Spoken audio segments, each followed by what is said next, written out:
अस्सलाम वालेकुम रहमतुल्लाहि वबरकातुहू। आज हम दिल्ली में एक बहुत बड़े इदारे में बैठे हुए हैं जिसके निज़ाम में जहाँ का पूरा निज़ाम संभालते हैं हज़रत मौलाना असरार अहमद साहब क़िबला, और जो इस इदारे के सबसे बड़े ओहदेदार हैं, इसको चलाते हैं। बहुत कई 100 लड़के इसमें पढ़ते भी हैं, ज़ेर तालीम है, 3 बच्चे हैं। आज हम उनके साथ बैठे हुए हैं हज़रत के साथ। हज़रत अस्सलाम वालेकुम। मेरा नाम डॉक्टर अहमद राना है और मैं हमारे देश के वज़ीर आज़म जनाब नरेंद्र मोदी साहब के ऊपर एक किताब लिख रहा हूँ, उर्दू, हिंदी, अरबी और इंग्लिश 4 ज़ुबान में। और उनकी सालाना उम्री है। उन्होंने 15 साल तक 16 साल तक जो चीफ मिनिस्टर रहे गुजरात में, उन्होंने कितना अच्छा काम किया, देश को उन्नति की तरफ लाने के लिए हर एतबार से गुजरात को बहुत अच्छा किया। उसके बाद फिर जब से वो 7 साल से प्रधानमंत्री हैं, वज़ीर आज़म हैं, पूरे तरीके से देश को आगे बढ़ाने के लिए काम कर रहे हैं। तो इन सारी चीज़ों को जब मैंने देखा कि बहुत अच्छा काम कर रहे हैं, चूँकि पिछले साल मैं उनसे, आप भी साथ में थे हज़रत, 20 तारीख को मुलाकात हुई थी वज़ीर आज़म से, तो पीओ में आप भी गए थे। तो वहाँ मैं बड़ा मुतासिर हुआ था कि आप लोगों की बातों को लेकर के CAA, NRC और NPR वगैरह को लेकर जो आप लोगों ने सवालात किए थे, तो बहुत अच्छा वज़ीर आज़म ने जवाब दिया था। तो मैं बड़ा मुतासिर हुआ कि क्यों ना उनकी सारी बातों को सही ढंग से देश के लोगों तक बताई जाए। तो आज मैं इत्तेफाक से मेरे जहन में बात आई, आपसे भी एक मशवरा ले लूँ कि चूँकि हमारे देश के वज़ीर आज़म हैं और कैसा काम कर रहे हैं, तो आपकी भी राय मेरे लिए जानना ज़रूरी है, ताकि हमारे देश के मुस्लिम तबका के लोग भी उससे फ़ायदा हासिल करें। आप क्या सोच रहे हैं हमारे देश के वज़ीर आज़म के बारे में? थोड़ा सा आपका तासुर मिल जाए तो मेरे लिए बहुत ही बेहतर होगा। देखिए राना साहब, ये बहुत खुशी की बात है कि आप हमारे देश के प्राइम मिनिस्टर के बारे में, उनकी जीवनी आप लिख रहे हैं। ये बहुत खुशी की बात है, और जो भी उनकी ज़िंदगी के अच्छे पहलू हैं आप उसको उजागर कीजिए और लोगों में इसको पहुंचाइए। और साथ ही साथ मुसलमानों के लिए जो हालत ज़ार इस वक्त है, आप इसके बारे में भी बहुत खुशी है कि आप वज़ीर आज़म तक ये बात पहुंचा रहे हैं। मुझे उम्मीद है कि अगर आप इसी तरह से मुसलमानों के हालत ज़ार और उनकी खुशहाली की बातें वहां तक पहुंचाएंगे, तो वज़ीर आज़म साहब मुसलमानों के लिए कुछ और ज़्यादा करेंगे। आने वाले वक्त में मुसलमानों का मुस्तक़बिल रोशन हो।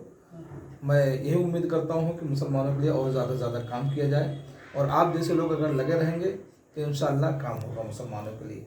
मैं इसके लिए आपका भी शुक्रगुजार हूँ कि आप मुसलमानों के हालत ज़ार वहाँ तक पहुँचाते हैं। बहुत बहुत शुक्रिया हज़रत।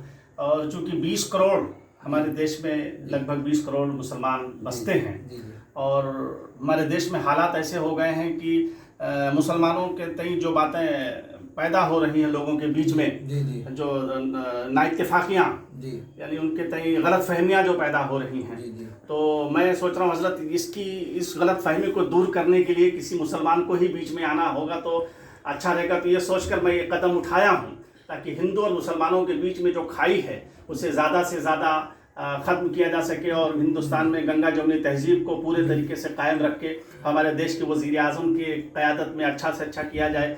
तो उसके बारे में थोड़ा सा। इसके लिए तो ऐसा है ना कि हम लोग नमाज जुमा में भी इसके लिए दुआ करते हैं कि यहाँ इत्तेहाद व मोहब्बत कायम रहे और हमारा मुल्क इत्तेहाद व मोहब्बत के साथ आगे बढ़े।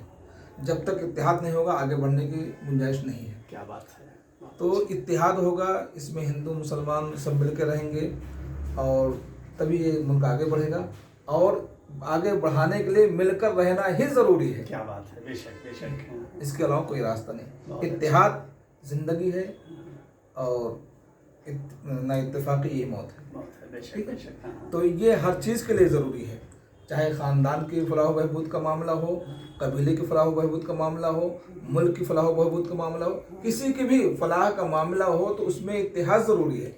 अगर यहाँ भी हिंदू मुसलमान सिख ईसाई अपने आप को एक जोड़ करके रखेंगे तो हमारा मुल्क इंशाअल्लाह आगे बढ़ेगा। क्या बात। और इसी बात के लिए हम लोग जोर दें, यही बेहतर रहेगा। बहुत अच्छी बात आपने, बहुत प्यारी। और साथ ही साथ एक बात तो मैं कहूँगा कि आप जो हमारे मुल्क में मदारिस के मामलात हैं जी, ज़रा आप वज़ीर आज़म तक ये बात भी पहुँचाइए कि हमारे मदारिस जो है बड़ी खस्ता हालत में है जी, और यहाँ यतीम बच्चे पढ़ते हैं जिनकी किफ़ालत का, उनके रहने सहने, खाने पीने, तो जो गरीब यतीम बच्चे हैं उनके बारे में भी हुकूमत ही की जिम्मेदारी है कि उसके बारे में सोचे।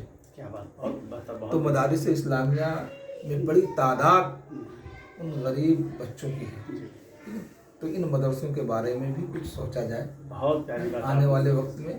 तो ये शायद कि ये वक्त कहते हैं मुल्क के मुस्तकबिल यहाँ पलते हैं बहुत खूब, बहुत मदारिस में, बेशक ठीक है ना। और बहुत ज़्यादा अच्छा काम होगा अगर कहते हैं मदारिस के ऊपर ध्यान दे दिया जाए तो। जी आप अगर ये बात पहुँचाएँ तो बहुत अच्छी है। हुजूर, मैं इंशाल्लाह आपकी बातों को बेशक ईमानदारी के साथ मैं अपने वज़ीर आज़म के देश के वज़ीर आज़म से कहूँगा जी, कि जी। चूँकि लाखों की तादाद में मदरसे में यतीम और गरीब बच्चे जी, पढ़ते लाखों पढ़ते हैं हैं। और उन बच्चों को भी किफ़ालत की जिम्मेदारी हमारे मुल्क की हुकूमत की है। जी, जी। तो मैं ज़रूर, हालांकि उसके लिए बहुत सारे महकमे बने हुए हैं, जी, जी। मदरसा बोर्ड बने हुए हैं, उर्दू हाँ। अकेडमी बनी हुई है, लेकिन उस पर और सही ढंग से सही गौर ढंग व से काम फिक्र किया होगा। जाए। जी, जी, जी। मैं उसके लिए अपने देश के वज़ीर आज़म से गुजारिश करूँगा। देखिए, आप हमारे सामने आपने देखा हज़रत अल्लामा असरार साहब क़िबला किस तरीके से हमारे वज़ीर आज़म साहब के बारे में बयान फरमा रहे थे। मैं आपका बहुत बहुत दिल से शुक्रिया अदा करता हूं और उम्मीद करता हूं कि जैसा कि हमारे वज़ीर आज़म ने कहा, सबका साथ, सबका विकास और सबका विश्वास, इसी के तहत देश आगे बढ़ेगा। शुक्रिया, अल्लाह हाफिज़।